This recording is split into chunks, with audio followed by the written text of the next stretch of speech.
On this episode of What's Going On with Shipping, it's the October 11th, 2021, What the Ship is Going On edition.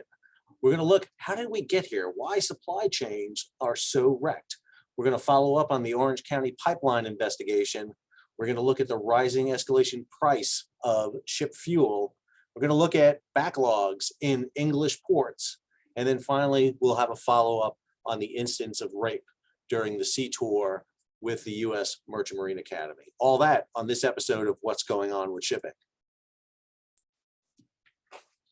I am your host, Sal Mercogliano. I am the chair of the Department of History, Criminal Justice, and Political Science here at beautiful Campbell University in North Carolina. Also a former merchant mariner, and I teach courses in maritime industry policy, maritime security, and maritime history. So, on What the Ship is Going On, we look at 5 stories from the past week. Some we have featured on the YouTube channel. Others are stories that have just kind of laid below the surface, but have importance for what's going to happen in this week and in the future. So let's go ahead and jump into our first story. So our first story looks at what has been the longest lasting issue that we know of, which is this kind of backlog in the supply chains. So FreightWaves came out with this. This is Zach Strickland. How did we get here? Why supply chains are so wrecked? This is a great kind of recap of the past year and a half on transportation issues across the board. I think it's a great story. It really kind of takes a look at here. You see kind of the escalation of freight rates. This is containers going all the way back to 2019, how much it was costing to move freight rates, and then the exponential increase here by percentages that we're seeing. We're seeing the discussion here about industrial production year-on-year changes coming on and bracing for a potential recession that we're talking about. Personal consumption expenditures, how everything dropped in early 2000 and then went through the roof, creating that demand we know about. We saw business inventories and sale ratios kind of peak and then all of a sudden drop. And then, of course, the panic hoarding that all took place, everything from toilet paper on. And I think one of the things that this story does is really highlight the situation we've gotten ourselves into. Not an easy breakdown for where we are today. And again, there were several other stories that over the past week that contributed to this. And we talked about this Containergeddon story from Reuters, Steve Ferrara's term right there. We talked about the inbound container staying elevated into 2020, those issues. FreightWaves did their OceanWaves conference, which I happen to be a part of, and I'm not recommending my video at all to you. Don't go look at that one. But there's some great videos here about what does congestion really mean for global trade. A great talk here by Lars Jensen, which I thought was really good. Liners now on track for combined $150 billion in earnings. Again, when liner companies tell me that they're not making profits, yet they're showing these profits and freight rates being escalated, but those freight rates are what's needed, then this doesn't jive. And we're seeing that. We're seeing issues with the export of certain commodities. Brazil, for example, is having a huge problem exporting soybeans because of drought right now. And all this is poised for shipping really for its blastoff moment. You'd think this would be it for shipping, but as this story in Splash 24/7 talks about here, it's not quite at that way. I'll have all these links for you to kind of take a look at under story number 1, which again is this great story by FreightWaves. How did we get here? Story number 2 was a video I talked about earlier last week about the potential for a ship dragging across the pipeline off LA and Long Beach and causing that disastrous oil spill along Newport and Huntington Beach. What we see here in the follow-up is, yes, number 1, it is a ship. We knew it was a ship. I said it was a ship. We just had a question about what ship it was. We looked at the likely candidates at the time. We looked at Rotterdam Express and a few other vessels. But again, looking at the AIS track, which we were able to look at, and also the Coast Guard's been able to look at, they've ruled out, matter of fact, they investigated Rotterdam Express up in Oakland, allowed it to sail on for Mexico.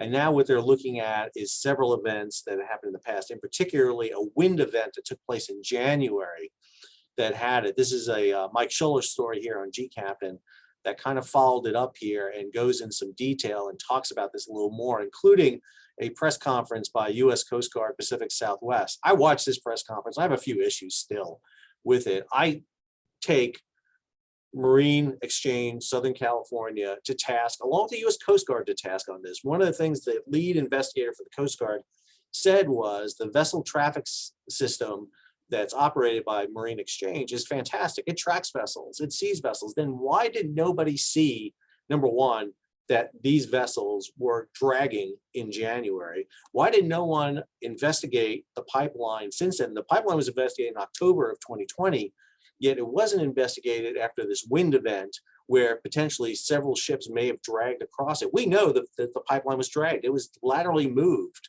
4,000 feet of it, 105 feet. We know it was moved. And again, if the VTS system, as the captain in the Coast Guard said, is so accurate, so good, why was this not picked up? And this goes back to the issue that most people don't realize with shipping, is it's not as high tech as we like to think it is. The vessel traffic system sent them to federally approved anchorages to go anchor, but in a wind event, why weren't the anchorages closest to the pipeline vacated, told to send the ships out to drift? That is the type of control that should be done. We see it with the FAA and airlines, but we don't see it with international shipping. And to me, that is a critical issue, is we need to get a handle on the control of shipping within our territorial waters. Again, this goes back to the other issue I talked about, is who's in charge of this maritime crisis. The Maritime Exchange, ports of LA and Long Beach, work alongside the Coast Guard for this jointly run vessel traffic system. And those anchorages that are designated out there should be given more of a buffer around a pipeline in high weather events, yet it doesn't seem they were. So that takes us to our third story. So for our third story, like we don't have enough to worry about right now, is we have this potential for issues with rising fuel costs. Energy is going up. Again, as we resume our normal lives and we start driving and traveling and less basically virtual, now there's an increase. And we're seeing that. We're seeing that with rising fuel costs in the United States. We're seeing it around the world. And we're seeing it on a couple of cases here. We're seeing it with shortages in Europe, for example, with truck drivers unable to deliver fuel.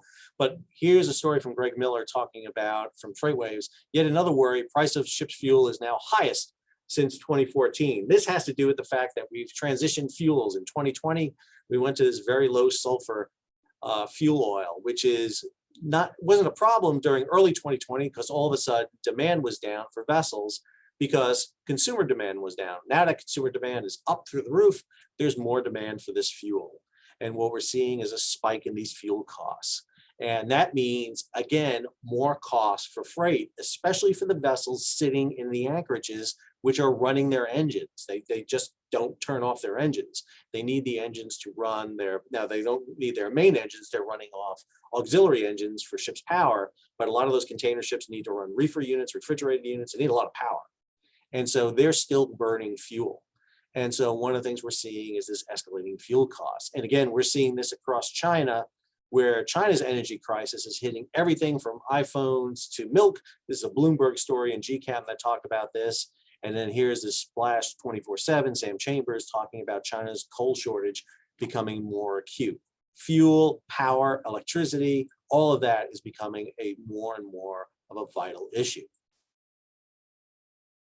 So I get requested lots of times to always realize that my audience isn't just American-based, it's worldwide. And to everyone around the world who's watching this on YouTube, thank you so much. I appreciate it. I've heard from people in Australia, New Zealand, Great Britain, South America, all over the world. It's been really fantastic, and I appreciate everybody who subscribes. We're over 20,000 subscribers now. Please, again, keep sharing this, subscribe, hit the bell so you'll learn about new videos, get it out there. But I wanted to do an international story, and this came across on Lodestar, two stories that came across. This one right here: clogged up Felixstowe's Empties, now clogging up the London Gateway.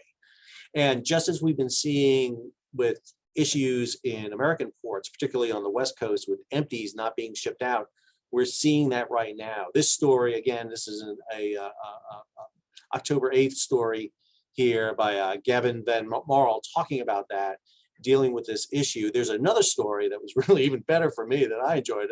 I will not read this one out loud because this is the story that in Lodestar. But basically, things are not going well in the UK, according to this story. Again, this is an October 6th story, but I want to highlight this one issue in this October 6th story right here. Yesterday, Felixstowe suspended the restitution of Evergreen, Maersk, and CMA CGM empty returns. All right. I had a tirade not too long ago talking about the role the Federal Maritime Commission should be playing in this. I even did a video on the interview the chairman of the FMC, Daniel, his name's going to escape me right now, but I'll come back to it. But anyway, the head of the FMC, Daniel Maffei, gave to Lloyd's List, and he gave it with Richard Mead, who I absolutely enjoy reading everything Richard Mead and the whole crew at Lloyd's List give. But one of the questions that Richard Mead and his co-presenter gave Maffei was, well, what can the US do in the issue of empties? You know, they can't mandate basically that these companies, these foreign companies, do this. Yet right here in this story, Felixstowe suspended the restitution of Evergreen, Maersk, CMA, CGM empty returns, basically sitting there saying that, you know, they're suspending this issue right now. And they're talking about this important issue right now about the issue of empties and what's going on. It says right here, Evergreen says the block on the return of its empties at Felixstowe was due to a large volume of import containers coming into the port against the backdrop of well-publicized national driver shortages. It added, import container dwell times are increasing as a result and causing port congestion. Carrier said that since the Felixstowe gate has closed, its restitution team has earned a surge of email inquiries and asked customers to bear with us. Basically what Felixstowe is doing is not taking any more empty containers in. So why is LA and Long Beach not doing that? Why are they not taking empty containers in? This way the imported containers can get out. And again, one of the things that happens when you send off export containers, they have to arrive in Asia, they have to be unpacked, it slows the process down. Yes, it could mean the fact that containers would be slower being loaded and sent across, but right now, our issue is 500,000 containers are at anchor off LA Long Beach right now. We have to clear them. So I just find it interesting that Felixstowe is able to negotiate and do this, whereas LA and Long Beach are having this issue, and the Federal Maritime Commission. Again, my slight tirade there, but I hope you indulge me on this one. The last story I have here is one done by John Conrad over at GCAP, and this is a follow-up to the story I did about the potential shutdown of the sea term for the U.S. Merchant Marine Academy. This was an open letter to the U.S. Merchant Marine Academy Midshipman X, kind of the focus of the issue that generated all this. And I have to say, for John Conrad, I know John very well, and he's a friend of mine, but this letter is a very powerful one. And John even says it's one of the toughest ones he's ever written. And I think this really goes to the plight of issues. Understand, rape and attacks on board merchant ships are unique. There's no police there. There's no helicopter coming out with NCIS or any of these investigative. In the case of this poor woman who's on board the ship, the allegation is against the first assistant engineer. The first assistant engineer has a key to every room, including the stateroom of the midshipman. So there's nowhere safe to be on this ship. And it's a horrific event. And if you read this story, and I recommend you do read this story, it really conveys the horror and the issue here of what it's like for people to find themselves in a very disturbing and threatening situation. And this needs to be addressed. This needs to be addressed by, again, the U.S. Maritime Administration, the shipping company in question here, everything. And again, this is a case where we're seeing this not just on young people being attacked physically, but we see cases where crews of vessels are being abandoned by ship owners, left to fend for themselves. Crew abandonment is at an all-time high. And so we have rape, we have assault, we have crew abandonment, we have crew rotation issues. There is a lot. The 1.6 million seafarers that we rely on to move the 60,000 vessels around the world are essential for us. And so I think it's really important that we address these issues and be aware of them. So those are our top 5 stories for this week on what the ship's going on. I hope you enjoyed this episode. If you did, please subscribe, hit the bell, so you'll be alerted about new videos as they come out. Every Monday, we go do an episode of what the ship's going on to kind of recap past week information and talk about what's looming on the horizon for us. If you did enjoy the video, please give it a thumbs up, leave a comment, share it across social media. As I said before, we're approaching 21,000 subscribers now.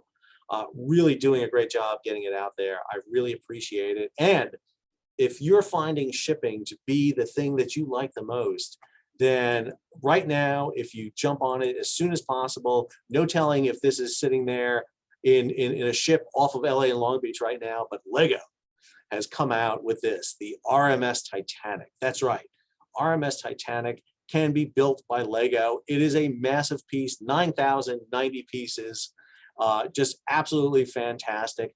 Expected price, $629.99. Just again, if shipping hasn't given you the bug yet, if I haven't gotten shipping into you too much, then you can own your little piece there with probably get a little Jack and Rose figure to put up on the bow right there, and you can live out your life of shipping. So if you enjoyed our episode, please subscribe. Don't forget, I've started a Patreon page to help me do more of these episodes. I swear it's not to buy a Lego Titanic. I swear it's not what the money's being used for.